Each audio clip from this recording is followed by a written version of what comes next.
Hello everyone, welcome back to the Sports Vault. Jersey Joe Archino back here, and one of my absolute favorite things is the Champions League draw, and I just think it's so exciting. The second it comes out, you get all the updates on your phone, and group by group they keep on hitting, and whatever you're doing, you just kind of stop and you're thinking about it and going over it in your head. And now I've kind of combed through it a little bit, and I have a little bit more fluid flow to where I think everything is going to go. I think largely it's very predictable who the top two coming out of these group stage, these groups are going to be.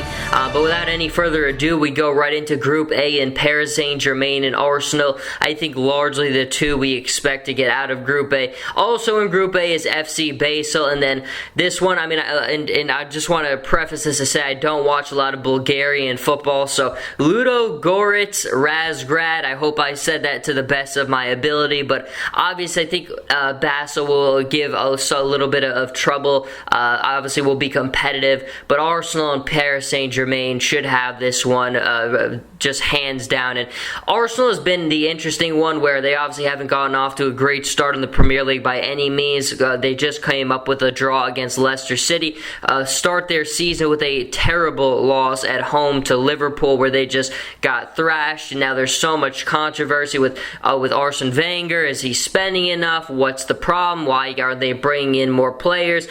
So it's a mess at Arsenal right now, but this is certainly a group that they could advance out of the group stage in. And Paris Saint-Germain is that interesting one where the club has sky-high expectations. This is a competition that they want to continue to get better and to continue to advance in.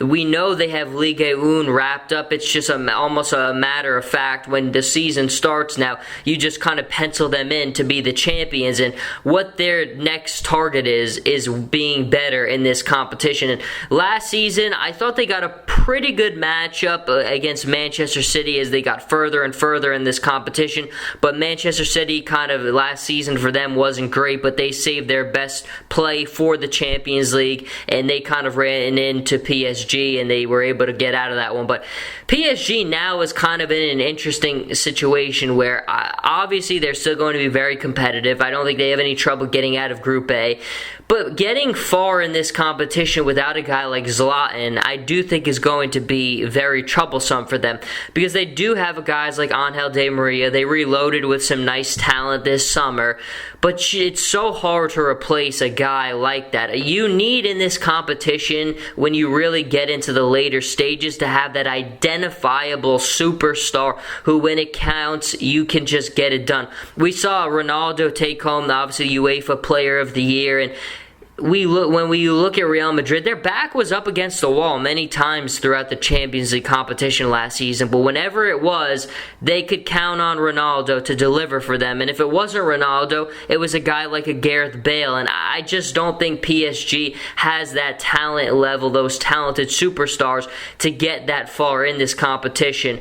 Obviously, Ligue 1, they've got it wrapped up. When it comes to the Champions League, it's a different beast, but I think in Group A, we have it all pretty much locked up. PSG and Arsenal, the top two, and the top two that will advance. Then in Group B, a little bit of an interesting one. You have Benfica, Napoli, Dynamo Kiev, and Besiktas, and I think Napoli, obviously, this is a very good group for them to be in. Obviously, losing Gonzalo Higuain to Juventus in the offseason, they're not going to be anywhere near as strong as they were last season. But Dynamo Kiev will definitely be troublesome, and they definitely have a chance to get out of Group B. I think right now, would Napoli have a chance? I think you have to give them a chance here, but without, again, that identifiable star, that striker, like a guy like a Higuain who can just constantly put the ball where it needs to be, it's going to be much more difficult for them. But it's not the most difficult group in the world, and we kind of look at all the Italian clubs, especially with Roma losing in the playoff to Porto.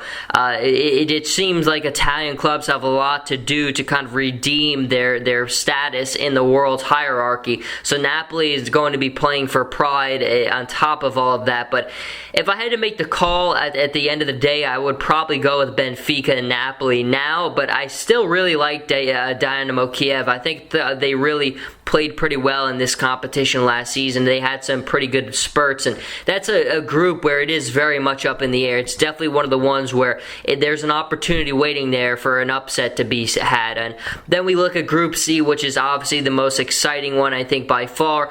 Barcelona, Manchester City, the two headlining it. Pep Guardiola facing off against the club that made him the legend that he is. So that is going to be extremely exciting to see how that one plays out there. And I think there should be no trouble at all. I mean, you have Borussia Mönchengladbach, which also is a difficult opponent to play against. And then Celtic also in this group. So Group C, I think top to bottom is probably the best I've seen that came out of the draw. Celtic is an interesting one. They're kind of finally back in the group stage, and it certainly wasn't the easiest road in the world. I mean, we saw them lose the Gibraltar Red Imps during the summer, which certainly was not something that anybody wanted to see, and if you're a Celtic supporter, kind of made you cringe a little bit. But Celtic is not a side that I ever want to underestimate, especially with Brendan Rodgers there. And some people love Brendan Rodgers, some people hate him. I have a kind of a in-between. I don't hate him, I don't love him. I think he's a decent manager who's done some good things, and maybe sometimes he hasn't done some great things. But I think largely it's a side that it won't be the easiest to play against, but still shouldn't present the tremendous amount of challenge. Barcelona, Manchester City are the two that define this group. Pep Guardiola going up against Luis Enrique. The storylines write themselves when the two of them face off against each other, and I don't think that we expect anything different than the two of them to advance out of Group C. Then in Group D, another very strong one, maybe the second strongest behind Group C. But Group D, you have Bayern Munich, Atletico Madrid, PSV, Eindhoven, and Rostov. And I think obviously we all expect Atletico Madrid and Bayern Munich to move on. It's a new face at the helm for Bayern Munich and Carlo Ancelotti. And I've always been such a fan of Carlo Ancelotti. I mean, what he's done as a player, winning the Champions League. He's won it as a player. He's won it as a manager with two different clubs, with AC Milan and with Real Madrid. Will it be a third? And there's nothing that I don't think that Carlo Ancelotti can't do. He's inheriting a group that already has the best goalkeeper in the world, that already has some of the best players in the world, and that probably has the Bundesliga on their fingertips. It's not going to be as easy for them to recapture their title this season, because Borussia Dortmund is coming back very strong, and I think a lot of the other clubs in the Bundesliga rearmed and retooled very well. But it's still, that with a coach like him, and his message is simple. Good football is simple, and I think he's kind of talked about all along where there's not really going to be a revolution at Bayern Munich. It's just going to be an evolution, and that's all you really can do when you're inheriting a club with all the players that they have, and when you're coming off of another manager in Pep Guardiola. He's going to have a tremendous amount of success, and I think, look, Pep, for everything that you say about him, he's definitely one of the top three managers in the world, right behind, or right there with Mourinho and right there with Carlo Ancelotti in my mind. But he really did struggle to get that Bayern Munich to hoist that big championship trophy when it comes to this competition. And I think if you're a Bayern Munich supporter, that's one of the things that has to make you very hopeful, where you are bringing in a guy like Carlo Ancelotti, because it's so hard to win this competition.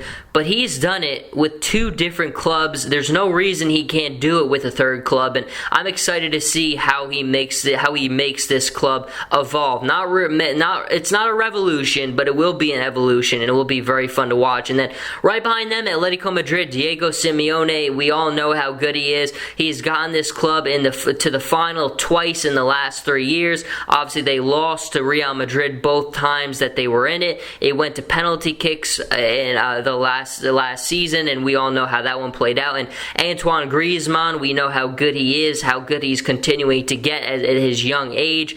And there's not a lot of managers who are he is so hard on his players, but it's one of the things where he earns their respect because of the way that he is. I mean, he knows every single detail. He's one of the best managers in the world, and his club is as good as it gets.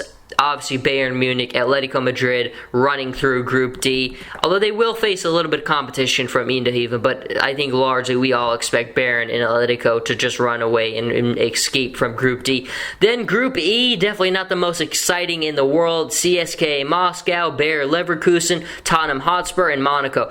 For Tottenham, this couldn't be a better situation for them. I mean, obviously this is a club where they've had the hopes of getting back in this competition for a long time. They finally are, and the last thing you want is when you finally get in, just kind of have a quick exit and not even get out of the group stage. But I think Tottenham should have no problems getting out of Group B. I have Tottenham and then Bayer Leverkusen getting right out of Group B. I'm excited to see how Tottenham responds in this competition, because it's one of the things that when you look at a young group like this who hasn't been here before, the guys like Harry Kane and Lamela and all these great players that they have, Mario Pochettino has done a really good job meshing this group together, and I'm excited to see how they take on the challenge of the Champions League. And Bayer Leverkusen will be a very, very tough one as well. One of those German sides where the technical way that they play is going to present a lot of challenges, but I'm very excited to see Tottenham. I have Bayer Leverkusen and Tottenham Hotspur getting out of Group E. Then Group F, Real Madrid, Borussia Dortmund, Sporting, and Ligue Warsaw. And I think we all are in agreement here, like we have been for the most part. Like I said at the top of the segment, a lot of us are going to be in full agreement here on who's getting out of these groups, because there's just not a lot of arguing you can do. It's pretty clear in who the top ones are and who will be coming out of this. But in Group F, I have Real Madrid and Borussia Dortmund. Dortmund is going to be much better this season. Obviously, Klopp isn't there anymore, but they really retooled themselves very nicely in the summer, bringing back some key players, just filling out so many key positions for themselves. They're going to be much better, and even in the Bundesliga, we've kind of seen Bayern Munich run away with that title the last couple seasons, but Dortmund is going to be back in the fold and back ready to challenge for that trophy, and they're going to be breathing down Bayern Munich's neck the whole time. But I do have them in Real Madrid, and Real Madrid is the interesting one. Again, we haven't seen a club defend their Champions League title in a long time since AC Milan did it. I don't think we will see it happen again this season. Again, it's just a competition that's so difficult. You do need, I mean, no matter how good you are and how many amount of good players you have, you just need to have some luck when it comes to this competition. You need to have luck when it comes to being healthy at the right time. Sometimes you just really need to get that lucky draw when it comes to it. It's not just about skill and talent and how hot you are in this competition. A lot of luck is involved in it, and I think for that reason, sometimes that's one of the reasons it's so hard to defend your title. But obviously, a lot of us will have Real Madrid getting very far, and that you should have them getting very far. But I do have Group F. I think it's pretty easy, Real Madrid and Borussia Dortmund. Then with Group G, Leicester City Football Club. That's a first that we've ever said that, them being in the Champions League. Porto, Club Brugge, and FC Copenhagen. And obviously, this is, again, the English Premier League clubs like a Tottenham and like a Leicester have had very favorable matchups getting in this competition. I have Leicester getting out of Group G. I think Leicester and Porto will both get out of it, and for Leicester, if you're Claudio Ranieri, you haven't had the perfect start to your Premier League season. You lose to Hull City your first match, and then you draw against Arsenal, which helps redeem yourself a little bit. But Leicester City has all of their key players re-signed. They just re-signed Danny Drinkwater. Mahrez is re-signed. Jamie Vardy is basically has an extension. So all of their key players, basically, except for losing N'Golo Kante to Chelsea, even Kasper Schmeichel, their goaltender, has kind of figured out. So they have their guys tied up, their future. There's no questions about them. At the time being, they are here at Leicester City Football Club. I think that will help them build their stability. And if you're Claudio Ranieri, that helps you tremendously, because if you're a young group like this who just won the Premier League trophy, you don't want to just get bounced out of this competition right away. For their confidence and to do well in your Premier League season, I think this is huge for them, and I think that they shouldn't have any trouble getting out of Group G. And then have Porto right behind them. Porto really putting a thrashing on Roma in the playoff to get into this position, and they deserved what they got in defeating Roma. I think largely a lot of us thought Roma had a good position there, but Porto outplayed them tremendously. Roma just didn't have the discipline. Porto did, and now we see Porto in Group G, and I have Leicester City and Porto moving out of it. And then the final one we have is Group H, and if you're a Juventus supporter, you're in business, because I think Group H is just going to be owned by them. Juventus followed by Sevilla, which I think we all are going to have as the second one moving out of Group H, then Lyon, and then Dinamo Zagreb. But this is the easiest and probably the most predictable of the bunch. Juve and Sevilla moving out of Group H. And Sevilla, obviously, what they've done in the last couple seasons is admirable with the amount of winning that they've done, and they played some very difficult matches when it comes to playing Barcelona before the season started and Real Madrid before the season started. But Juventus is the one we're all going to be putting kind of our thinking caps on about. We know that they probably have Serie A locked up like they've had the last few seasons, and probably it feels like even longer than that, just they've owned Serie A. What it comes down to now is, can they replicate that success in this competition against the other top clubs of Europe? And I do think this season they are bringing in a squad that is very capable of getting to that Final Four. Obviously, without Paul Pogba, they're missing a piece there. But although you're missing a guy like a Pogba, you bring in a guy like a Miralem Pjanic from Roma, who really is a tremendously talented player. And of course, losing a player like Pogba with his caliber and how young he is and how much better he's going to get is not easy to replace. But when you look at all the other key areas that Juve strengthened, and they lost one of the best young players in the world, but they strengthened almost everywhere else on their squad. And you have a young striker like Paulo Dybala now paired with Gonzalo Higuain. You bring in Dani Alves, you bring in Miralem Pjanic. There is so much talent on this Juventus squad, and I think we all kind of look at it, and this is probably the strongest we felt about Juve. And yeah, I know they lost to Barcelona in the Champions League final just 2 seasons ago, but now I look at it, they are retooled and they are re-ready. Massimiliano Allegri has his squad in perfect position to make a tremendous run in this competition. But it wouldn't be a full segment if I didn't tell you who I thought was going to win the competition this season. And I do think it will be Barcelona. Last season, Barcelona just kind of hit that snag in the road against Atletico Madrid. And it felt like such a weird, incomplete piece of their season because we all felt so confident about their ability to defend the treble.